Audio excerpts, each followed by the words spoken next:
In early 1938, the U.S. Navy started researching ways to design new battleships that could keep up with America's own aircraft carriers and outclass the much-feared high-speed Japanese battleships.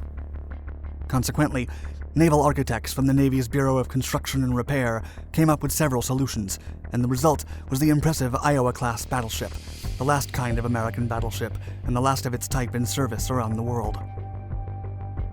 While initial plans called for 6 vessels, only 4 were completed: Iowa, Missouri, Wisconsin, and New Jersey. The latter, nicknamed Big J, was commissioned in 1943, and during the ceremony, Captain Carl F. Holden predicted the battleship would be a, quote, lovely lady who will have her angry moments. The captain was right, as the 887-foot, 60,000-ton Big J saw more combat in World War II than any other Iowa-class battleship, and the 1940s were only the beginning of a long, record-breaking, and highly decorated service career.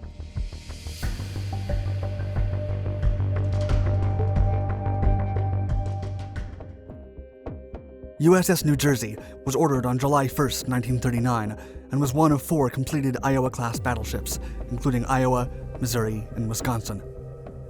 While New Jersey's secondary and tertiary armament continually evolved over time, her main battery, consisting of 9 16-inch 50-caliber Mark VII guns and 3 triple-gun turrets that fired 2,700-pound armor-piercing shells, remained unchanged. Originally designed to have a crew complement of 117 officers and 1,804 crew members, it peaked at over 2,700 sailors due to the ship's increasing anti-aircraft armament throughout the war. USS New Jersey was christened on the first anniversary of the devastating Pearl Harbor attack on December 7, 1942.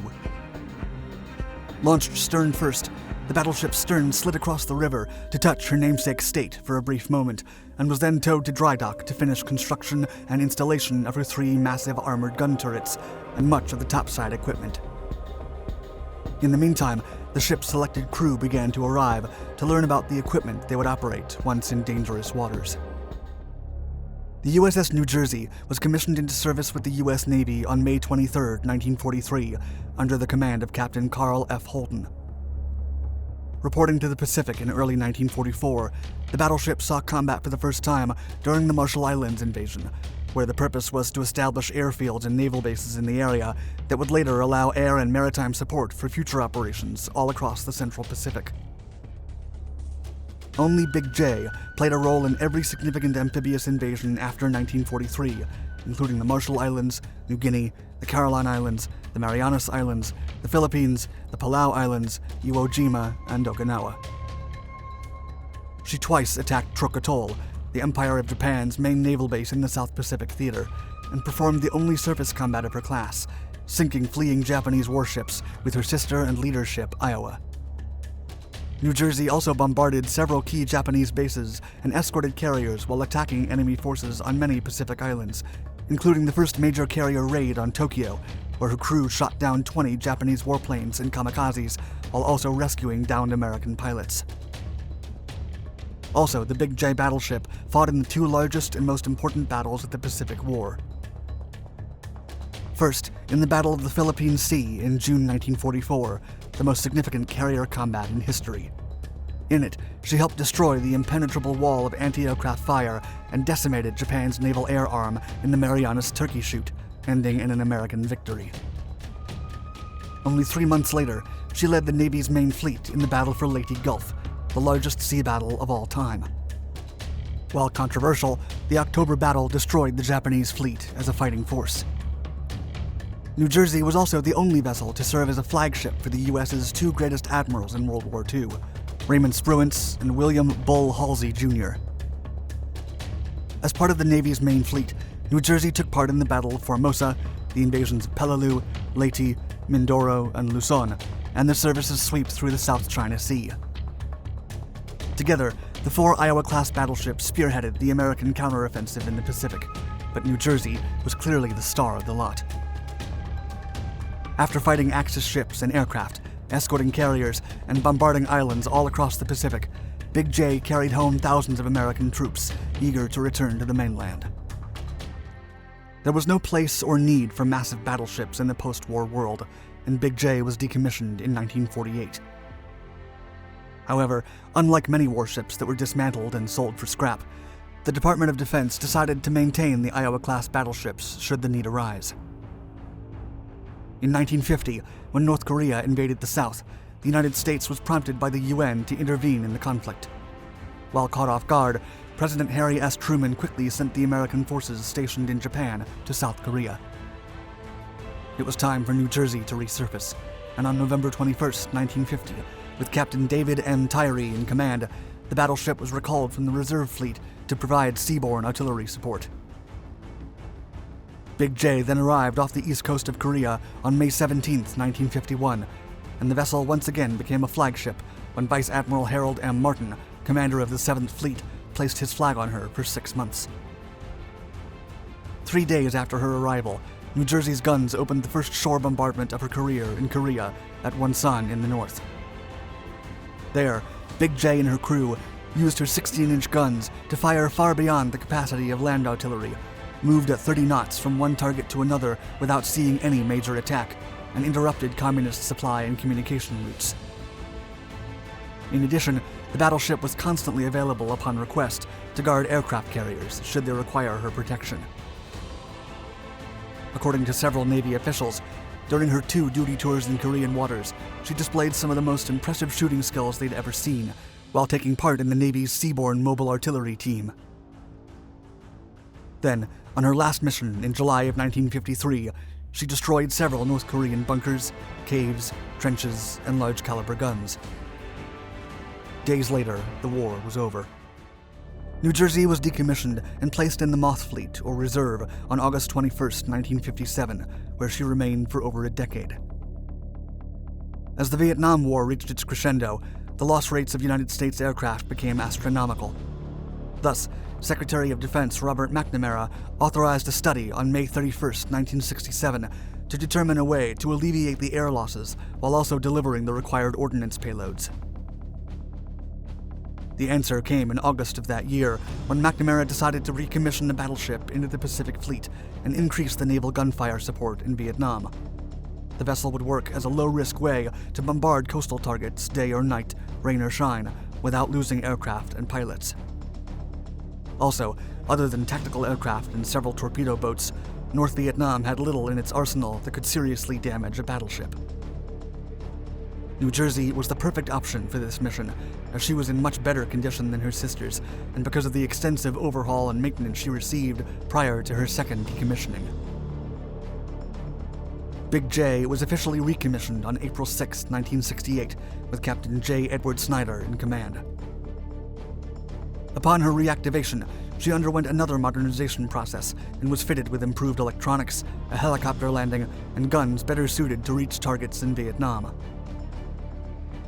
USS New Jersey, now the world's only active battleship, arrived off the coast of Southeast Asia on September 29, 1968.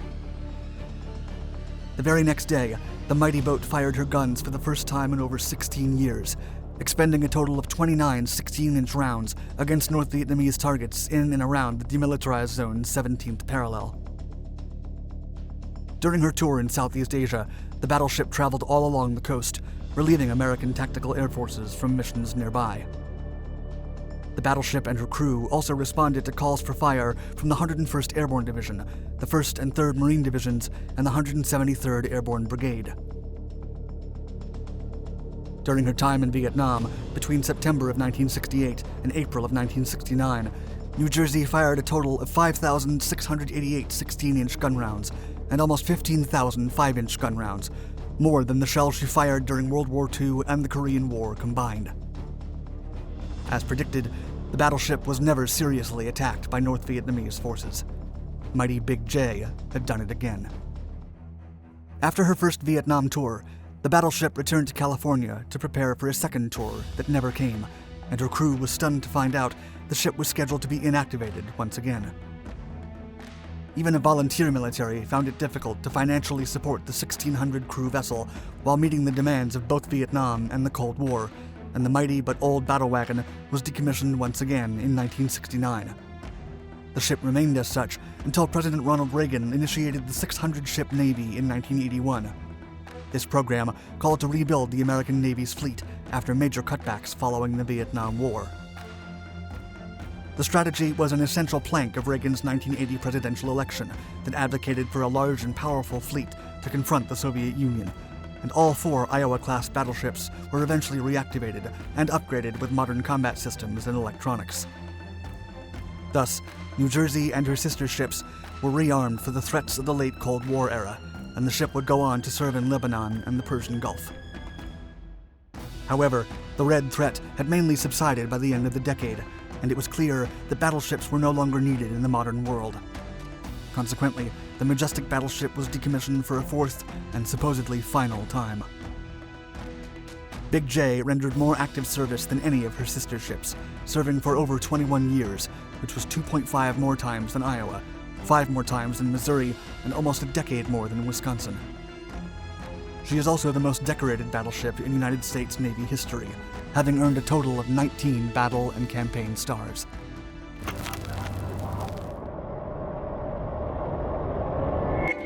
When the Russians discovered how vulnerable their territories in the Pacific were after the Russo-Japanese War of the early 20th century, they decided to fortify their strongholds.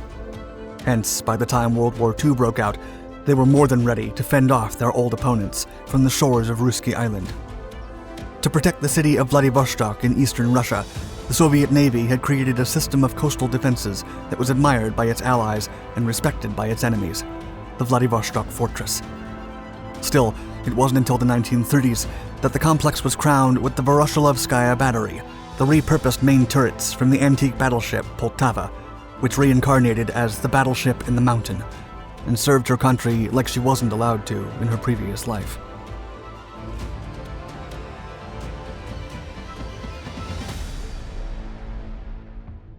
Vladivostok, meaning to rule the east, is a city located about 9,334 kilometers to the east of Moscow. However, the region in the northern Pacific was disputed among the powers of the east for centuries. An island lies just across the peninsula, and it became part of the Russian Empire only when Qing China ceded the territory under the Convention of Peking in 1860 as part of the region unofficially known as Outer Manchuria. The area was eventually renamed Ruski Island, or Russian Island. As the saying goes, quote, "The Russians are here to stay." And they meant it. Through the end of the century and into the early 1900s, an unusual yet impenetrable fortress was built on the island as a lock to protect the entrance to the Russian mainland. A system of fortifications called the Vladivostok Fortress Complex was built in a modern style, including interconnected forts, artillery batteries, and gunpowder magazines. Moreover, the fortifications stood at key elevated sites on the main line of defense of the island and the country. Soon, the fortress proved especially useful against a particular enemy, the Japanese. When the Russo-Japanese War broke out in early 1904, the Japanese Navy assaulted the city. Author and historian Vladimir Kalinin said in an interview that, quote, "A Japanese cruiser squadron came here, armored cruisers with 203mm guns. The weather was minus 31 degrees Celsius. The bay was filled with ice, and the Japanese ships had difficulty maneuvering. They shelled the eastern part of the city with its military workshops, as well as the batteries and forts under construction. Nevertheless, the Japanese didn't even try to sail through the eastern Bosporus, a narrow strait between the Ruski Island and the Muravyev Peninsula. That's because they were certain this would have been a reckless mission." From then on, Ruski Island would become the stuff of legends. At the end of the Russo-Japanese War in 1905, a peace treaty was signed, but the Russians were forced to lease rights to the Liaodong Peninsula and Port Arthur. Besides, they also lost the southern branch of the Chinese Eastern Railway Station at Kwanshensny and the southern part of Sakhalin Island. What's more, Russia had to give the victors fishing rights in their territorial waters under unfavorable terms. Vladivostok was the sole naval base in the Pacific at the end of the Trans-Siberian Railway, not to mention the only well-equipped commercial port in the Far East. The value of the fortress was unquestionable, but the conditions of the structures were less than promising. During the following decades, many conflicts would hamper the rebuilding efforts, beginning with the revolutionary actions in Vladivostok shortly after the defeat against Japan. Later on, World War I and the Russian Revolution would effectively halt the progress altogether, as materials, weaponry, and manpower were urgently needed elsewhere.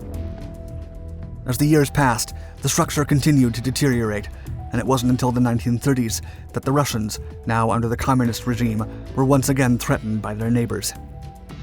Still reeling from the global embarrassment against the Japanese after 3 decades, the Soviets had to defend their stronghold in the Pacific from another roaming Japanese battleship squadron at all costs. This time, however, there might be no ice to repel the invading forces, and the USSR had to prepare for an incoming assault. Ruski Island was a geographically ideal location for a defensive fort, as its outward enclave was on the path of an invading navy. As such, the Admiralty proposed an idea to provide firepower to the island just outside the city, and it came in the form of an old, badly burned battleship whose guns could still be salvaged.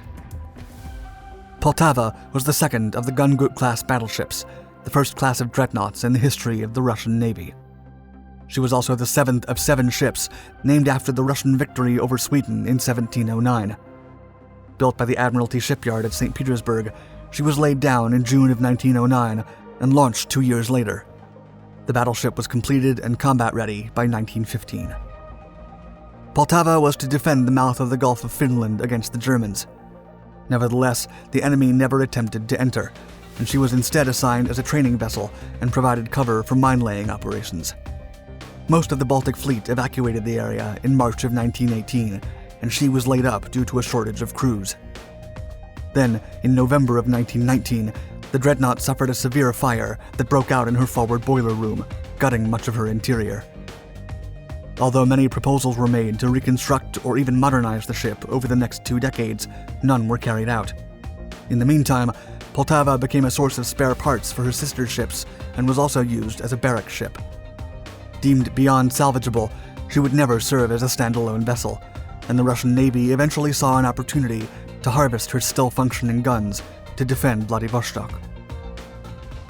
Several kilometers away from Novik Bay, in the southern part of Ruski Island, stands Coastal Turret Battery No. 981, otherwise known as Voroshilovskaya Battery. The Vladivostok fortress was defended by 180mm batteries, but given the sturdiness of the Japanese vessels, they weren't deemed sufficient to protect the city. Vladimir Kalinin explained that the enemy battleships could have tolerated fire from the lighter caliber weapons and still, quote, shelled the city unpunished. Consequently, the heavy weapons from the Poltava battleship were taken to the island and named after the People's Commissar for Defense, Klim Voroshilov, an active supporter of the development. In 1931, the Revolutionary Military Council laid out the coastal defense so that it couldn't be seen from the sea. The construction started in 1932, employing the area's natural landscape. The battery was completed in 2 years, so quickly that it was considered a miracle of engineering. Consisting of 2 towers, the complex is connected to an underground corridor that's 250 meters long. While only the towers can be seen from the outside, they are actually the top element of 5-storied underground buildings running 15 meters deep. Its concrete vault was built over 3 meters wide, so the battery could withstand an airdropped bomb of up to 1 ton. Meanwhile, the turrets had triple 52 caliber Obukovsky 305mm guns with a range of 35 kilometers. Roughly 400 people were needed to operate the whole battery, but 1 tower required a complement of 75. Historian and writer Oleg Stratievsky said, quote, "Russian battleships were superior to enemy ships in terms of rate of fire. It was the transition, the golden age of mechanics combined with electricity. They had electrical motors and a well-proven mechanical actuation as a backup. In fact, the turret, weighing 900 tons, can be rotated manually. You only need 10 men for this. It's very impressive." Still, the mighty guns were never fired in combat in 63 years of service. Unlike other large-caliber batteries around the world, the Voroshilovskaya battery remained in service until the fall of the Soviet Union and beyond. Meanwhile, Poltava was scrapped shortly after the end of the war, but her turrets served through 1997. The guns were last fired in 1992, and they were soon decommissioned. Despite their perfect accuracy, with the worst deviation being 1.5 meters, their readiness was not a high priority for Russia in the 1990s, as their economy was so dire that the Navy failed to send food rations to their troops stationed on the island, and at least 4 men lost their lives. On the other hand, the USSR could have allowed the stationary guns to stay combat-ready, But as the country advanced in the research of coastal-based anti-ship missiles in the 1950s, the batteries were displaced as the backbone of coastal defenses. The batteries also served as an additional threat, given that in the Soviet economic system, maintaining existing guns was cheaper than replacing them, and Soviet generals strived to be prepared for anything. However, the coastal fortress never fired a single shot during the war. The gun's mere existence was enough to prove that the enemy was at a disadvantage. Ironically, it was their silence that justified their success. In 1995, the complex was declared a historical monument, and roughly 3 years later, the Military History Museum of the Pacific Fleet in Vladivostok was open for visitors. In Russia, Poltava is fondly referred to as, quote, the world's longest battleship.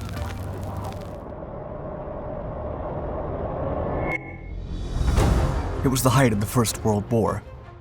Despite Germany's formidable gains in continental Europe, its high seas fleet continued to be constrained to port by the much more powerful Grand Fleet of the Royal Navy. After taking command of the fleet, Vice Admiral Reinhard Scheer was determined to break free of the brutal blockade once and for all. Thus, he devised a plan to split the British Grand Fleet into a smaller group, lure them into a trap, and destroy them before the larger group could intercede. Scheer ordered his first scouting group under Franz Hipper to venture north, with the intention to lure Sir David Beatty's battlecruiser fleet out to sea, while keeping Sir John Jellicoe's Grand Fleet unconcerned with the minor conflict. Once engaged, Hipper would dash south with Beatty's fleet in hot pursuit and lead the British right into the muzzles of Scheer's fleet, delivering an unprecedented blow to the British Royal Navy. On May 31, 1916, Scheer successfully lured Beatty's fleet into the Northern Sea. However, he was unaware that the British had intercepted and decoded his communications and would now have to face the full might of the Royal Navy. The ensuing battle would become the last major confrontation fought primarily between battleships in world history.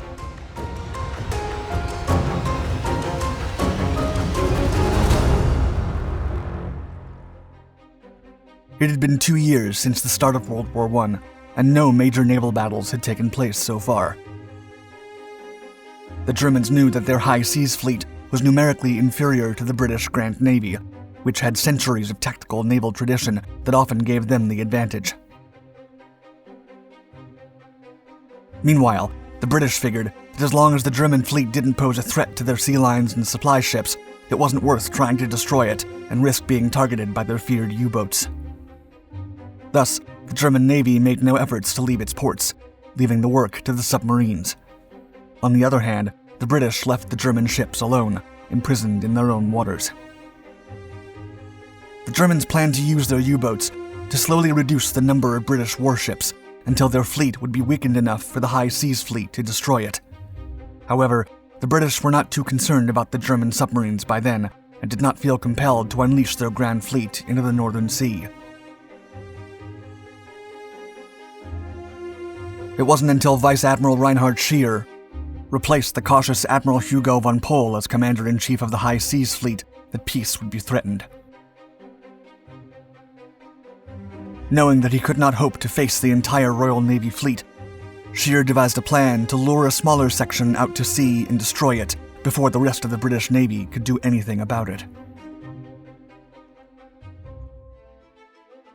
Scheer's first order of business was to split the colossal Grand Fleet. To achieve this, he orchestrated the shelling of Lowestoft and Great Yarmouth on April 25, 1916. With such an aggressive move, Scheer expected the British fleet to send some of its units south, where the Germans would be waiting to attack. The plan worked, as Commander-in-Chief Admiral Sir John Jellicoe sent the 5th Battle Squadron south from the main British naval base at Scapa Flow in Scotland to strengthen Vice Admiral Sir David Beatty's 1st and 2nd battlecruiser squadrons at Rosyth. It was this bolstered fleet that Scheer hoped to ensnare and destroy before anyone could come to their rescue. Beatty's forces now comprised 6 battlecruisers and 4 Queen Elizabeth-class dreadnoughts. With this smaller fleet now heading south, Scheer launched the second part of his trap and sent Vice Admiral Franz von Hipper to engage it.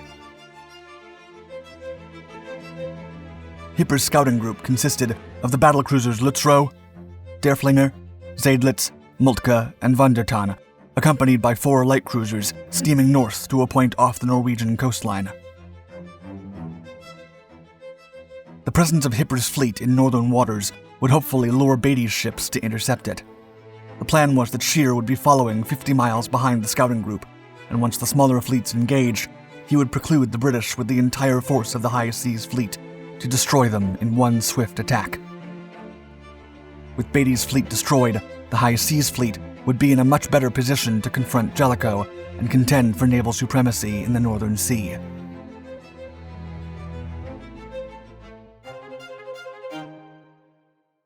Scheer's plan was well organized, but the Germans didn't know that the signal relaying the orders to the fleet was intercepted by British intelligence, who knew that a large-scale operation was looming.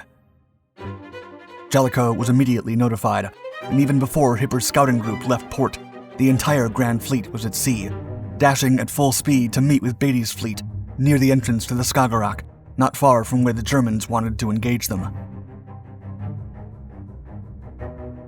It wouldn't be until 1 a.m. the following day, May 31st, that Hipper's scouting group went out to sea, spearheading a force of over 100 ships, manned by approximately 45,000 officers and sailors.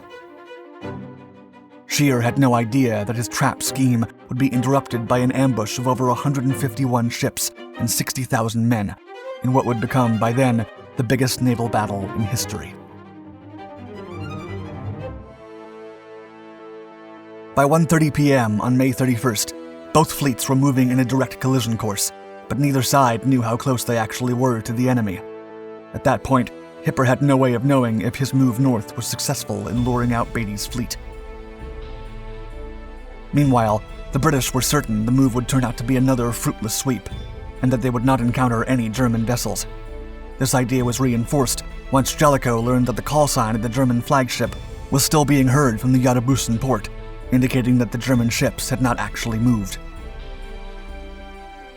At 2:20 p.m., both German and British sailors sighted smoke rising from a small ship in the distance. Both factions sent torpedo boats to investigate, and even though it turned out to be a Dutch merchant ship, the sailors spotted each other, and the cries of "enemy in sight" could be heard on both sides.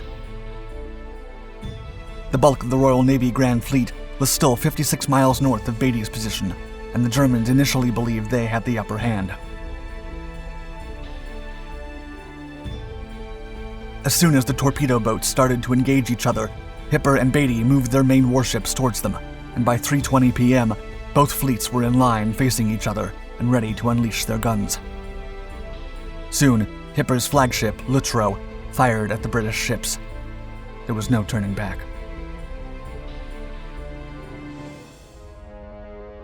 During the encounter's initial phase, the German fleet proved to be much more proficient with their guns than the British one, which was severely struggling with accuracy as most of their shells flew over the German ships.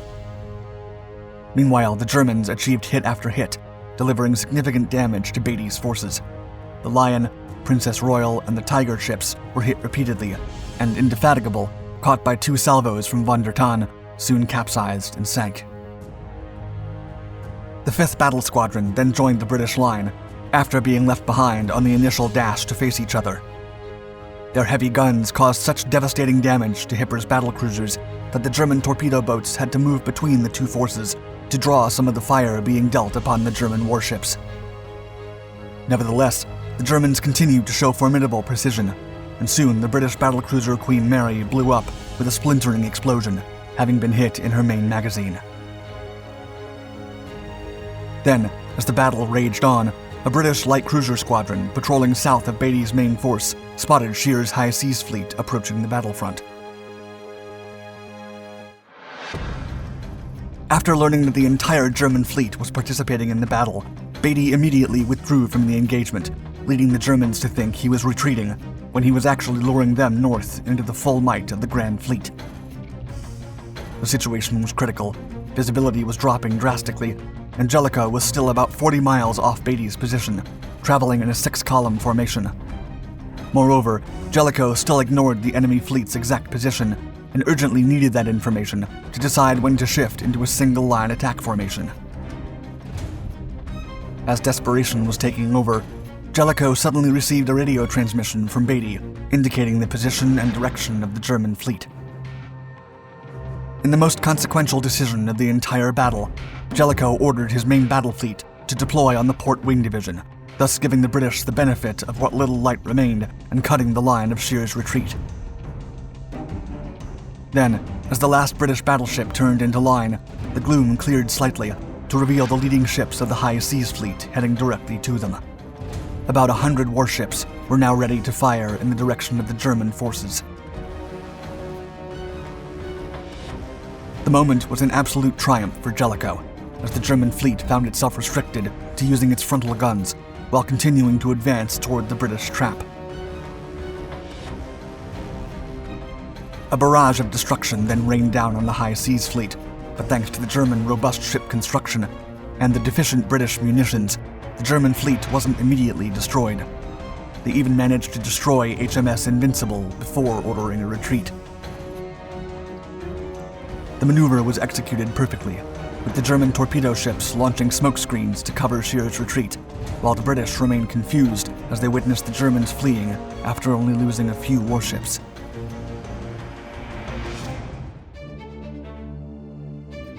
In a surprising turn of events, Scheer suddenly decided to turn back and charge the Grand Fleet again. It is still debated whether this was a miscalculated attempt to encircle the British fleet or if he wanted to deal additional damage, but the decision quickly turned against him. The British immediately unleashed all their firepower upon the German vessels, sinking several ships. Realizing his mistake, Scheer then ordered a second retreat, but this time the withdrawal was chaotic and unorganized, with many German ships fleeing before the orders were given. It was the torpedo boats that saved the German fleet from utter destruction, charging against the British ships and sacrificing themselves to allow the High Seas Fleet to survive. Meanwhile, the Grand Fleet attempted to cut off Scheer's retreat as darkness covered the Northern Sea. Still, in a final strategic move, the German fleet went around the British and reached the mined waters of Horace Reef before Jellicoe could learn of their position. The German High Seas Fleet was safe and the British Grand Fleet victorious, but it came at too high a price. The British suffered more considerable losses than the Germans in both ships and sailors. 3 cruisers, 3 battle cruisers, and 8 destroyers were sunk against 1 German battleship, 1 battlecruiser, 4 light cruisers, and 5 torpedo boats. Also, the British casualties more than doubled the Germans. Despite the ultimate British victory, the Germans also claimed to have won. Still, the battle's results ended up affecting the High Seas Fleet much more than the British one. Scheer had to remain in port for a long time, while the Grand Fleet was ready to patrol the North Sea just 4 days after the encounter.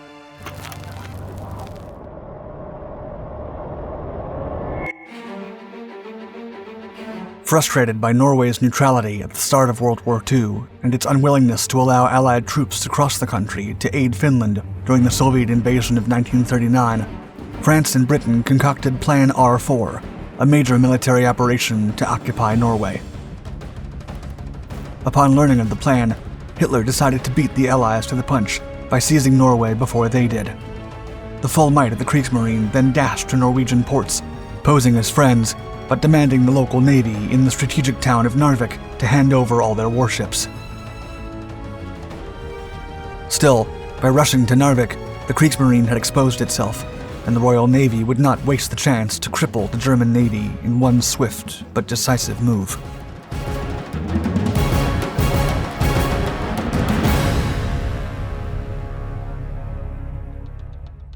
Peace in Europe had been shattered. Germany had invaded Poland, forcing France and Britain to declare war on Hitler, and the Soviet Union had taken advantage of the chaos to invade Finland in an attack that would lead to the brutal Winter War. At the center of the turmoil was Norway, which opted to remain neutral and avoid the bloodshed. Norway's non-involvement represented a massive problem for the Allies. Without its support, they could not help Finland, and Germany was getting most of its iron imports from the Norwegian mines. Desperate to stop Norwegian exports from fueling the Wehrmacht, Britain and France schemed a cunning plan. They would ask permission to send an expeditionary force to Finland across Norwegian lands, but once there, they would seize Norwegian mines and take control of the country's strategic resources. Before the war, most of the iron sent to Germany came from the French mines at Lorraine. But after the invasion of Poland, Norway became Germany's leading iron supplier. If the Allies could take over the supply lines, they would strangle Germany from crucial war resources. Nevertheless, the Norwegians suspected the Allies would try to capture their industrial complexes and refused to allow an Allied expeditionary force into their territory. Furious, the Allies publicly threatened Norway with taking the mines by force. Hitler took the threats very seriously, especially after the Altmark incident, in which Britain showed it was ready to disregard Norwegian neutrality to accomplish its goals. As such, he decided to attack first, and on April 9, 1940, the Germans invaded Denmark and Norway. There were only a few warnings about what was to come, and they were overlooked by the Norwegian authorities. On April 8th, the clandestine German troopship SS Rio de Janeiro was sunk off Lillesand by the Polish submarine ORP Orzel, part of the Royal Navy's 2nd Submarine Flotilla. That night, another approaching German force was identified by the Norwegian guard vessel Pol 3, after which they fired at her, taking the lives of the crew and captain. From there, things moved incredibly fast, and the invading forces completely overwhelmed Norway's attempts to defend itself. The Norwegian Air Force initially deployed 5 fighters to repel more than 80 German warplanes.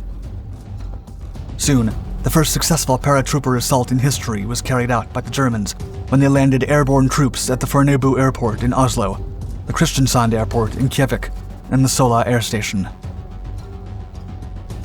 Despite the overwhelming odds, the Norwegians at Oscarsburg Fortress led a formidable resistance during the small hours of April 9th, when they fired on the leading German ship Blücher.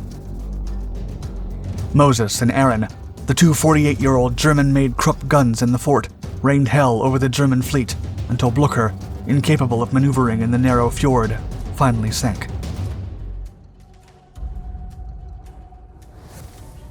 The Kriegsmarine was taken aback by the unexpected resistance. They were unsure if the damage to their ships was only coming from the fort or from mines in the area, thus deciding to delay the rest of the naval invasion while giving the Norwegian royal family, the cabinet, and members of parliament enough time to be evacuated.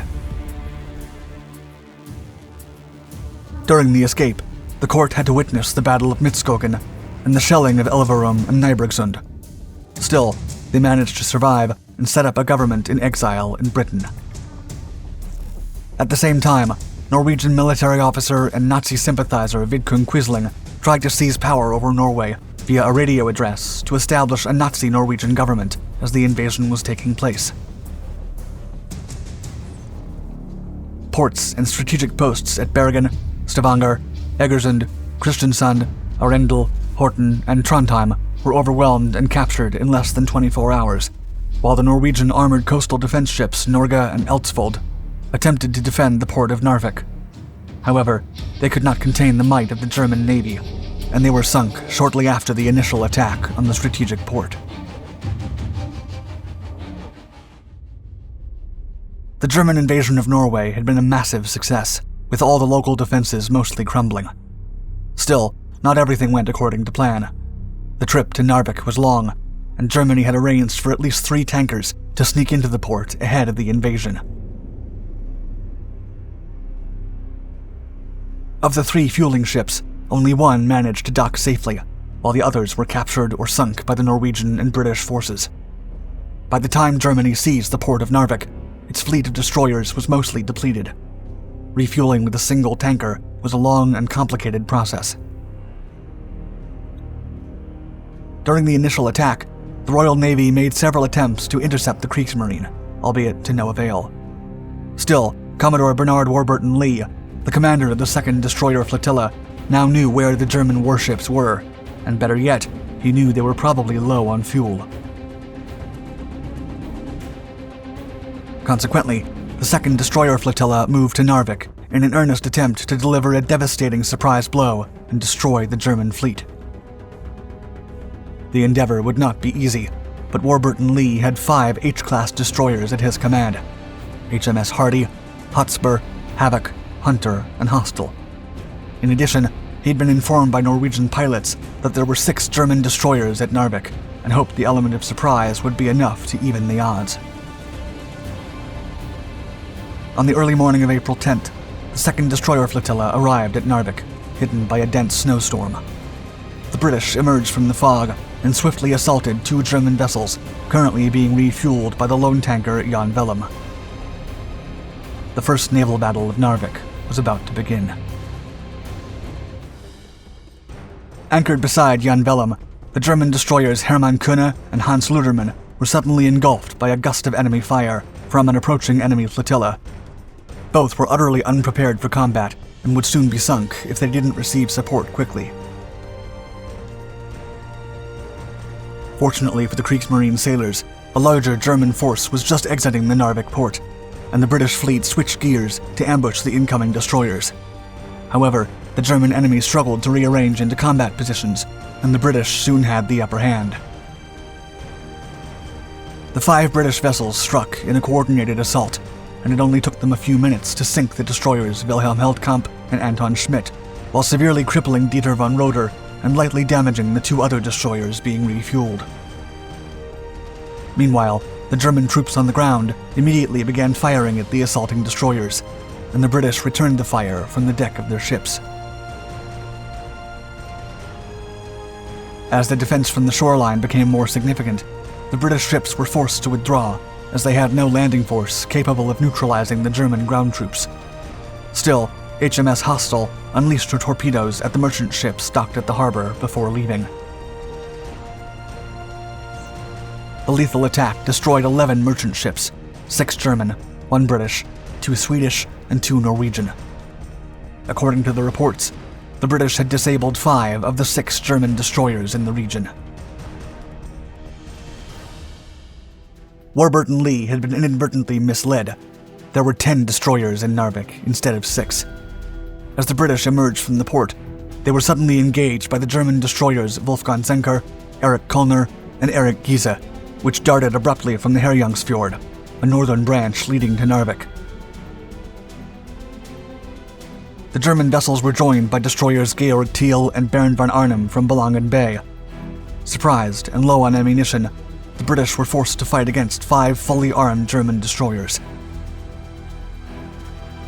The situation was critical. The 2nd Flotilla had been engaging the first 3 German destroyers, but they were flanked by the other 2 emerging from Belangen Bay. Warburton Lee fought bravely, refusing to bestow the Germans an easy victory. A fierce naval battle ensued, but the German encirclement was devastating, and Warburton Lee's ship suffered irreparable damage. He soon lost his life, and the remaining crew decided to beach the damaged ship. With their flagship gone, the morale and firepower of the 2nd Flotilla plummeted. HMS Hunter was then struck by German torpedoes and sank in a matter of minutes, while HMS Hotspur was hit by enemy torpedoes, compromising her ability to continue fighting. With little hope of victory, what remained of the 2nd Flotilla withdrew from the battle. The 5 German destroyers had suffered considerable damage and had little fuel. As such, they decided not to pursue the fleeing British destroyers. Despite their fate, the 2nd Flotilla delivered a harsh blow to the German Navy, and Warburton Lee was posthumously awarded the Victoria Cross for his sacrifice and bravery. The remaining Kriegsmarine would have little time to celebrate, however, as the Royal Navy immediately deployed the mighty HMS Warspite and 9 destroyers. In a few days, they would pierce into Narvik to finish what Warburton Lee had started.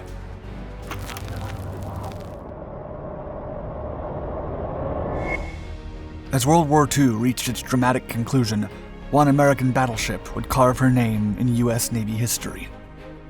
USS Missouri was there as the U.S. made the last strides towards the Japanese islands, supporting the troops landing in Iwo Jima and Okinawa.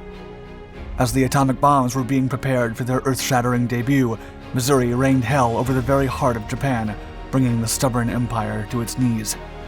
Then, when devastation like the world had never seen was unleashed on top of Hiroshima and Nagasaki, the Japanese emperor finally decided to surrender, and Missouri's deck was chosen as the place to seal the peace agreement.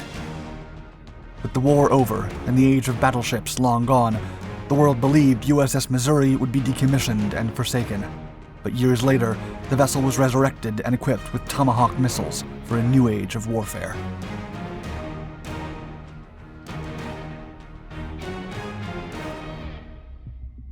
The 1930s were coming to an end, and something was clear. A major global conflict was brewing. The ambitious and aggressive Japanese Empire was threatening the US and its interest in the Pacific, and a confrontation was inevitable. The US military had been studying a possible war against Japan as far back as 1906, when the War Plan Orange Protocol that described how to proceed in a conflict against the Empire was developed. As Japan's expansionist and warmonger ambitions became clearer by 1939, there was one significant problem. Its navy was becoming faster and more proficient than previously thought, and the strategies envisioned in the protocol required the US to have superior ships. Specifically, US strategists projected that the American fleet needed to engage and advance in the Central Pacific, with an extended line of communication and logistics that could be susceptible to high-speed Japanese cruisers. The main concern was that the US Navy's traditional 21-knot battleships would be too slow to force the Japanese task forces into battle. At the same time, faster carriers and their cruiser escorts would be outmatched by the Japanese Kongo-class battlecruisers, which had been recently upgraded to fast battleships. The US Navy needed a new battleship, capable of achieving speeds of 30 knots to counter the threat of fast Japanese big gunships. Thus, despite admirals preferring the slower but heavily armed and armored battleships, a faster warship was necessary. The result was the Iowa-class battleship, a family of 6 fast battleships that took advantage of the Second London Naval Treaty's escalator clause, creating a fast and heavily armed battleship able to intercept the Japanese Kongo-class warships. USS Missouri was the 4th Iowa-class battleship built by the US Navy. She was ordered on June 12, 1940, and launched on June 29, 1944. The 5th and 6th battleships of her class, USS Illinois and USS Kentucky, were laid down in 1942, but never commissioned and later dismantled, making Missouri the last American battleship ever commissioned and built by the US Navy. USS Missouri left San Francisco on December 14, 1944, and sailed for Ulithi in the Caroline Islands. She then became the temporary headquarters ship for Vice Admiral Mark A. Mitcher. The battleship immediately joined the Fast Carrier Task Force, where she escorted American aircraft carriers that launched a massive airstrike on Tokyo in January of 1945. Afterward, Missouri supported American forces during the invasion of Iwo Jima in February. Missouri was tasked with an escorting role, but she was able to provide formidable anti-aircraft support by shooting down several Japanese warplanes in Iwo Jima. The battleship then moved to the Japanese Inland Sea, where the aircraft carrier Franklin had been severely damaged. Missouri's task group then entered the contested zone to cover the damaged vessel's retreat and allow her to reach a safe area. Missouri was temporarily transferred to Task Force 59 in March, along with her sister ships, New Jersey and Wisconsin, to shell the southern coast of Okinawa, where she suffered a savage attack that almost took her out of combat. Then, while escorting the carriers the following month, a kamikaze warplane dove directly into her, and the crew could not destroy the attacker before it struck the side of the vessel below the main deck. As the Japanese aircraft hit the battleship's hull, it spread gasoline on the deck, creating a relentless fire. However, a more significant tragedy was averted, as the brave crew put out the flames before the American ship suffered more damage. Surviving the kamikaze attack would favor the U.S. forces, as Missouri continued to deliver remarkable support to the fleet attacking Okinawa. As summer came, Missouri moved to the coast of Japan's main islands to continue her strikes on war-torn Tokyo. The second atomic bomb was then dropped on Nagasaki on August 9, 1945. After the overwhelming show of American firepower, the rumor spread amid the U.S. Navy that the Japanese forces were about to surrender. That rumor became a reality 6 days later. On August 21st, Missouri took part in the process of landing 200 U.S. officers in Japan with the objective of demilitarizing the country. Missouri's crew was informed 2 days later that they would host the surrender ceremony, one of the most significant events in modern history. The ship's crew was ecstatic. They immediately began preparations, including clearing and painting the battleship that would soon have the eyes of the entire world fixed upon her. On September 2nd, Fleet Admiral Chester Nimitz boarded, along with General of the Army Douglas MacArthur, the Supreme Commander for the Allies, and the Japanese representatives, headed by Foreign Minister Mamoru Shigemitsu. They then proceeded to sign the Japanese Instrument of Surrender. After the war, USS Missouri became an essential naval asset, and she was tasked to travel around the world in diplomatic missions and shows of force. Nevertheless, by the late 1940s, the U.S. Navy was under enormous pressure to diminish its size. Because the Iowa-class battleships were so expensive to maintain, while also being considered obsolete in a world now dominated by carriers, they were among the first vessels to be decommissioned. Still, President Harry S. Truman refused to let Missouri suffer that fate, and going against the advice of Secretary of Defense Lewis Johnson, Secretary of the Navy John L. Sullivan, and Chief of Naval Operations Louis E. Denfield, he instructed to leave her as is, as she was a ship of great symbolic significance. Then, on the morning of January 17, 1950, the last U.S. battleship in commission was moving on a training mission from Hampton Roads when she ran aground 1.6 miles from Thimble Shoal Light near Old Point Comfort. Missouri had hit shallow waters at great speed and was lifted over 7 feet above the waterline. Meanwhile, her hull hit the remains of another shipwreck, which pierced the hull and became embedded within. The incident occurred during an exceptionally high tide, thus making an effort to free her extremely difficult and risky. It would take the aid of tugboats, pontoons, beach gear, and a rising tide, plus 2 weeks of work to set Missouri free and take her for repairs. As the U.S. became involved in another major conflict in the Korean Peninsula, Missouri was summoned from the Atlantic Fleet and dispatched to the Korean Peninsula. While there, she would again become the headquarters of numerous admirals and high-ranking officers. Missouri was the first American battleship to reach Korean waters, and she immediately bombarded Samchuk on September 15, 1950, to distract enemy troops from the Incheon landings. It would be the first time since World War II that the battleship fired her guns at an enemy. Her efforts, along with those of the cruiser Helena and 2 destroyers, helped pave the way for the U.S. 8th Army offensive. The battle-hardened vessel would continue to deliver crucial bombardment support to several operations across Korea, while also serving as the home of some of the most essential admirals in the war effort. Her last bombardment mission took place in the Kojo area on March 25, 1953.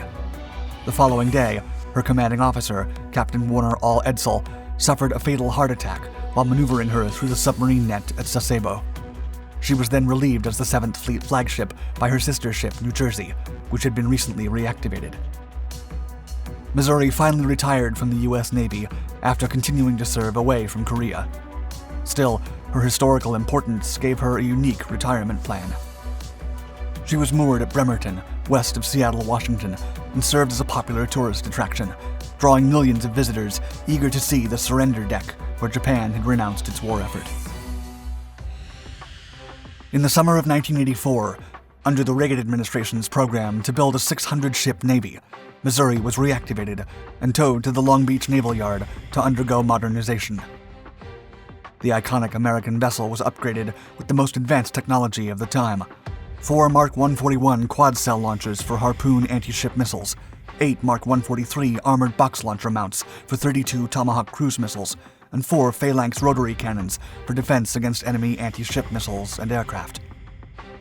Her radar and fire control systems were also completely revamped, and she was fitted with electronic systems across her hull. To truly prepare the warship for the Cold War, Missouri was outfitted with the AN/SLQ-25 Nixie torpedo lure system, an electronic warfare system, and another one to fire chaff rockets intended to mislead enemy missiles. Impressively, she was ready for combat once again. Missouri launched her first Tomahawk missile at Iraqi targets at 1:40 a.m. on January 17, 1991, soon after the start of Operation Desert Storm. The battleship bombarded Iraq's beach defenses in occupied Kuwait and would go on to provide constant support to U.S. troops by bombing enemy positions and launching Tomahawk missiles to devastate even the most secure enemy posts. she would also prove crucial to clearing the seas of mines to allow the coalition forces to reach the battlefront without incidents. By the end of the Gulf War, Missouri had fired a total of 783 shells and launched 28 Tomahawk cruise missiles, making her a vital asset in the operation. Only a year later, with the collapse of the Soviet Union, the U.S. found itself with no need for such a vast navy. However, no one was there to save the aging ship from being deactivated and decommissioned this time. The battleship was then sent into the U.S. Reserve Fleet, where she lay abandoned for 6 years. Soon after, the vehicle's significance was recognized, and the ship was delivered to Pearl Harbor in 1998, where she was restored as a museum ship. Today, she watches over the USS Arizona Memorial Site, remembering the brave men and women who lost their lives over 80 years ago. During USS Bunker Hill's final drive across the Central Pacific in early 1945, she took part in the decisive Battle of Iwo Jima and the Fifth Fleet raids against Honshu and the Nansei Shoto. Her aircraft also attacked Imperial Japanese Navy forces in the East China Sea before coming face-to-face with the world's largest battleship, Yamato. Yamato was taking part in the last significant Japanese naval operation in the Pacific Theater and was screened by 1 light cruiser and 8 destroyers. Together, they steamed toward the Allied fleet to interfere with their invasion of Okinawa. The Allied task force immediately attacked the Japanese convoy with all their might, and in a remarkable turn of events, sent the cruiser, 4 destroyers, and Yamato to the bottom of the ocean. The Japanese were growing more desperate with each passing day, and soon, Bunker Hill's success would draw the enemy's attention and ignite a relentless desire for revenge.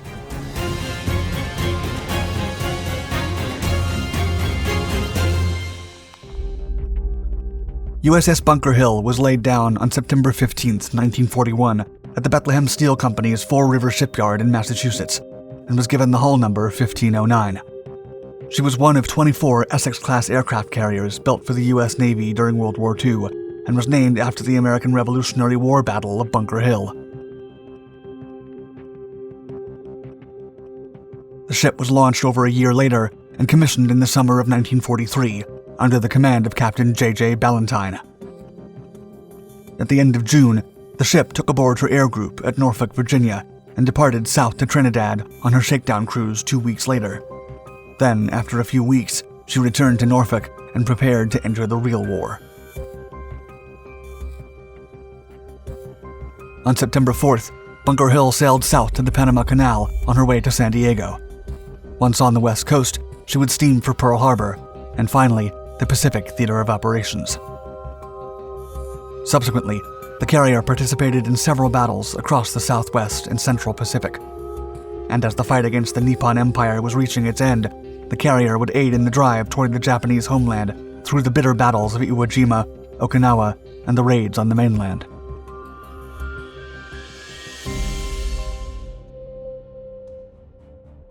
Early in the last year of the war, Bunker Hill was the flagship of Task Force 58, under the command of Vice Admiral Mark A. Mitcher. The Admiral's staff, led by Chief of Staff Commodore Arleigh Burke, were all accommodated aboard the carrier. For 58 consecutive days, Bunker Hill's air group actively struck enemy targets along Iwo Jima, Tokyo, Kure Harbor, and Okinawa. Then, at 10:05 on the morning of May 11, 1945, a Mitsubishi A6M0 broke through their anti-aircraft screen. At that moment, the carrier was readying her air squadrons, with 34 fighters, torpedo bombers, and dive bombers awaiting takeoff to support the invasion of Okinawa. As the Japanese fighter emerged from low cloud cover after having evaded the task group's defenses, Lieutenant Junior Grade Seizo Yasunori dove toward the warship on the starboard quarter and released a 550-pound bomb above her flight deck. The bomb smashed through the deck and soared out from the side of the ship at gallery deck level, detonating over the sea. But the attack wasn't over. The fighter then crashed into the fully fueled and loaded aircraft parked on the deck, destroying the warplanes and setting off their ammunition and gasoline. As the chain reaction of exploding fires ignited the aft end of the ship, Zero went over the deck and fell into the water. The blasts blew over several sailors and aircrew who had to be rescued by friendly destroyers, while others were forced to jump off the ship because of the intense smoke and flames. Then, within 30 seconds, another Kamikaze Zero plunged into a suicide dive. As the second Zero went through the anti-aircraft fire, the Japanese fighter dropped a second 550-pound bomb on the flight deck. The devastating explosion wrecked the hangar deck and the pilot's ready room below, claiming 22 lives of the VF-84 squadron. After striking his mark, Ensign Kiyoshi Ogawa did as he was trained and aimed for the carrier's island superstructure. The pilot crashed nearby, missing the Vice Admiral and Commodore by a thin hair. However, the fighter's wings passed through the flag office and took the lives of 3 officers and 11 enlisted men on Mitcher's staff. Gasoline fires instantly flamed up and ignited yet another round of explosions. Damage control teams had already deployed and were fighting the uncountable fires spread throughout the ship. Simultaneously, others were struggling to control flooding below the waterline. The engineers on board faced hellish conditions, but worked tirelessly nonetheless. Suddenly, Resolute Chief Engineer Lieutenant Commander Joseph R. Carmichael, Jr. took charge of the situation and guided the sailors in their efforts to prevent an already terrible situation from turning catastrophic and beyond repair. Carmichael bluntly rescinded an order calling for the men in the aft engineering areas to abandon the ship. Instead, he directed his subordinates to stay by their stations, thus saving dozens of lives at the cost of their own. Of the 21 men in electrician mate 2nd Class Norman Lassman's division, only he and 2 others survived. Lassman would later call Carmichael, quote, the hero of my life. The casualties from the fateful event exceeded 600, of which 352 men lost their lives, 41 went missing, and another 264 were wounded. Overall, the 2 kamikazes that struck Bunker Hill in quick succession and the subsequent fires led to the second heaviest personnel loss by any carrier that survived the war, only after USS Franklin. The day after the attack, at 3 minutes past noon on May 12th, the longest burial at sea in the history of the U.S. Navy took place aboard Bunker Hill. The ceremonial tradition dates back to ancient times, when it was a necessity that the remains of the lost sailors return to the depths of the ocean.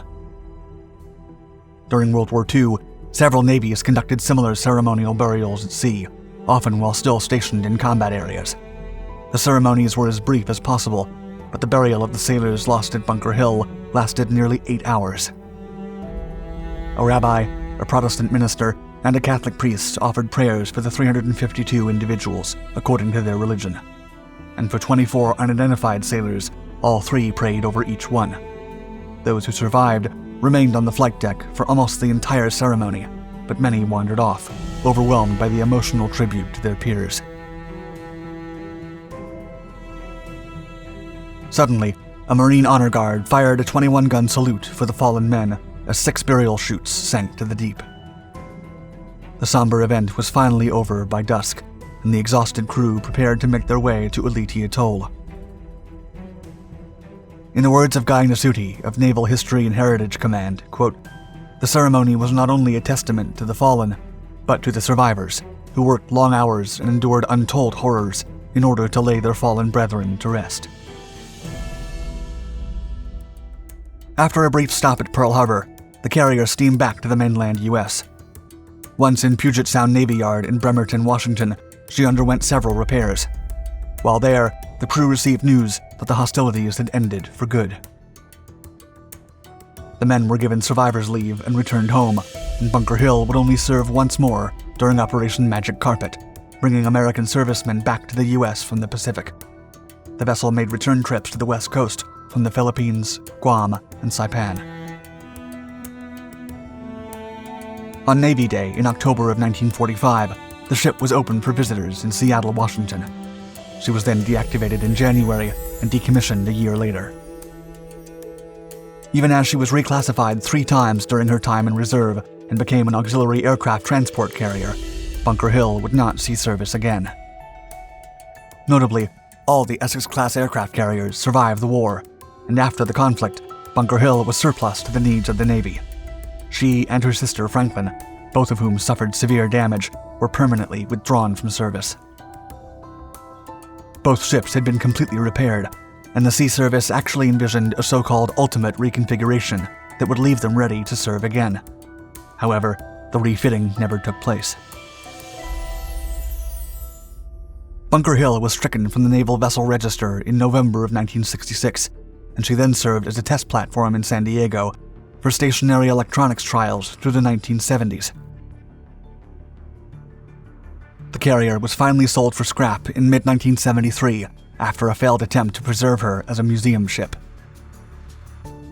Some relics survive to this day, such as 600 tons of pre-atomic age steel armor plates that are employed by Fermilab to prevent ambient subatomic particles from interfering with experiments.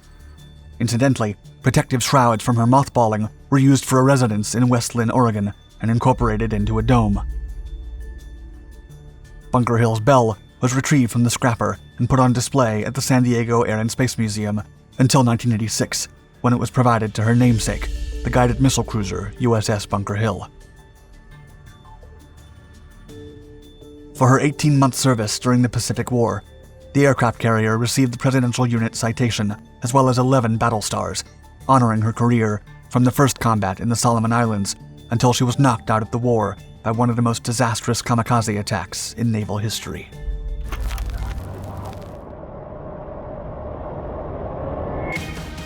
In the early hours of June 26, 1940, NMS Delfino, a Romanian submarine, set alarms blazing after the sighting of 5 large warships heading for the port of Constanța, a major strategic target on the western shores of the Black Sea.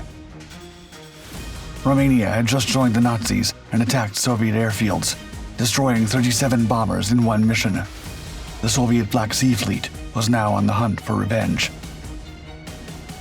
Constanța was robustly defended by Romanian anti-air artillery units, a detachment of 700 German Kriegsmarine manning the powerful Tirpitz gun battery, destroyers, and gunboats along the coast, and 1,000 mines had been laid in the sea, covering any point of entry. A first wave of Soviet bombers attempted a run at Constanța, but were unsuccessful. At 3:58 a.m., the destroyer leaders Moskva and Kharkov carpeted the port with 350 shells in less than 10 minutes. With the raid in full force, a second wave of Soviet bombers descended again on the scene. It was then that pilot Oria Agarisi of the Royal Romanian Air Force took to the skies in one of the most bizarre of aircraft to ever fight for the Axis side. It was a British Hawker Hurricane, and the Soviets would be forbidden from revealing what happened next. In the aftermath of World War I, Europe and the world suffered a dramatic transformation. Centuries-old empires and borders disappeared, giving way to a map that would shape the 20th century. With the Treaty of Versailles and other subsequent treaties, Romania seized the opportunity to annex territories like Bessarabia, Bukovina, and Transylvania. This territorial gain wasn't just about land, it was about access.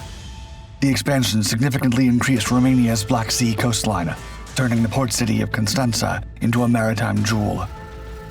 Over the waters of the Black Sea, shared by Russia, Ukraine, Romania, Bulgaria, Turkey, and Georgia, the East and the West meet, trade routes converge, and recognizing this, empires have historically fought for dominance over the area. During World War II, controlling it meant having a significant advantage in the war, allowing for the movement of troops and supplies, and facilitating naval operations. Following territorial disputes with Hungary and the Soviet Union, Romania had lost vast areas it had acquired just a couple of decades earlier. The Soviets had occupied Bessarabia and northern Bukovina. This left Romania feeling vulnerable, and coupled with Germany's rising influence and promises of territorial restoration, led to the Eastern European country joining the Axis camp. Recognizing the significance of the bustling port of Constanța, Romania closely collaborated with its new ally, Germany, to fortify the strategic point of entry to Eastern Europe. The city prepared for war. As part of the terms established when Romania entered the Tripartite Pact in November of 1940, the German military established the Tirpitz battery, an artillery installation south of Constanța, as the main line of defense for the port. The battery's centerpiece, was three 28-centimeter SK-L-45 guns from World War I. A detachment of 700 Kriegsmarine personnel operated the guns, but were under the direct command of the Romanian military. For increased security, they added protective minefields, anti-aircraft guns, and patrol boats in fear of a Soviet incursion. In the weeks leading up to the raid on Constanța, the geopolitical landscape was shifting rapidly. The Axis powers, spearheaded by Nazi Germany, were mobilized to launch Operation Barbarossa, the largest military invasion in history, targeting the Soviet Union. While it was designed to take territory away from the Soviet Union and diminish its influence in Europe, it would leave the Axis powers stretched thin, presenting the Soviets with a window of opportunity. The Soviet Union had been closely monitoring the Axis powers' activities in the Black Sea, particularly the fortification of the port city of Constanța. For the Soviets, the port was more than just a strategic asset. It was a symbol to be shattered, to challenge the illusion of Axis control over the Black Sea. Adolf Hitler had informed the Romanian authorities about the onset of Operation Barbarossa, knowing that retaliation could soon follow. The Romanian Navy responded by sending 3 mine-layer vessels, Amiral Murgescu, Regele Carol I, and Aurora, to place 1,000 mines between Cape Media to the north of Constanța and Tuzla to the south. The 53rd Fighter Squadron of the Romanian Royal Air Force, out of the Mamaia airfield in northern Dobruja, was tasked with protecting Constanța and the railroad line connecting it to Bucharest. While most of the Romanian fighter squadrons were issued with Henkel HE-112 and Messerschmitt Bf-109 fighters, the 53rd had sought the more reliable Hawker Hurricanes, delivered in January 1940, before Romania entered the war. As the Eastern Front came to life on June 22, 1941, and Germany advanced into Russian territory, the Royal Romanian Air Force went on the offensive in Bessarabia, attacking Soviet airfields. The 53rd readied for an escort mission for bombers en route to Buzău. Eager to join his squadron, Lieutenant Oria Agarici attended the brief, but was informed his aircraft was under repair and he could not be part of the sortie. The only other available Hurricane was also grounded after reports of engine overheating. The attack was a success, and 37 Soviet aircraft were destroyed before getting a chance to leave the ground. As reports of the battle came into Mamaia, a frustrated Agarici eagerly awaited a chance to prove himself. Soviet retaliation was swift. The next day, 4 Tupolev SV light bombers and 4 Ilyushin DB-3 bombers were on a mission to destroy the port of Constanța. On the first wave of the attack, the aircraft from the Russian 40th Bomber Aviation Regiment and the 2nd Mine Torpedo Aviation Regiment failed to cause any significant damage. As the dust settled from the attack, the unmistakable drone of more Tupolev engines signaled the approach of a second wave of Soviet bombers. Regardless of the overheating problems, and at Agarici's insistence, he was allowed to fly the remaining Hawker Hurricane. Knowing that his engine would not last long under the strain of battle, he rushed into action. It took Oria Agarici a mere 1 minute to shoot down 3 aircraft. Overheating issues with his engine forced him to land and kept him out of the battle, leaving everyone to wonder how many more enemies he would have taken down with a better plane. The crews of 2 of the bombers Lieutenant Agarici defeated landed and were taken prisoners, while those in the 3rd were lost as they fell into the Black Sea. This feat made him the first pilot to shoot down 3 enemies in one sortie. The news of his incredible achievement traveled far and wide across Romania and turned him into a folk hero. The Romanian government used him for propaganda purposes, to the point where even a song was written about him. Agarici received the Aeronautical Virtue Medal 3rd Class, a knight rank in the Order of the Crown, and even a German Iron Cross, along with the promotion to captain. For their part, the Soviets had learned their lesson. The commander of the Black Sea Fleet, Vice Admiral Philip Oktyabrski, reformulated his strategy. The next attack would not come only by air. The Soviets were under immense pressure. A successful raid on Constanța would serve multiple purposes. It would act as a retaliatory strike, diverting Axis resources and focus from the Eastern Front. Moreover, it would force the Axis powers to rethink their naval strategies in the Black Sea, potentially spreading their resources thin and creating vulnerabilities that the Soviets could exploit in the future. A task force was necessary for a new attempt on Constanța.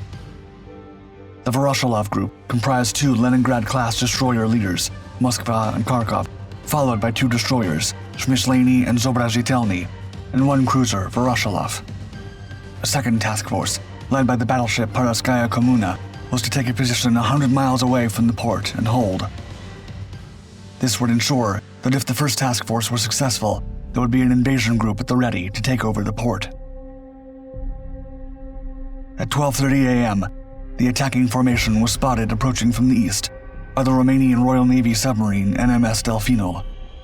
As the report of the incoming force came in, Romanian forces, the Kriegsmarine, and the entire port braced for battle.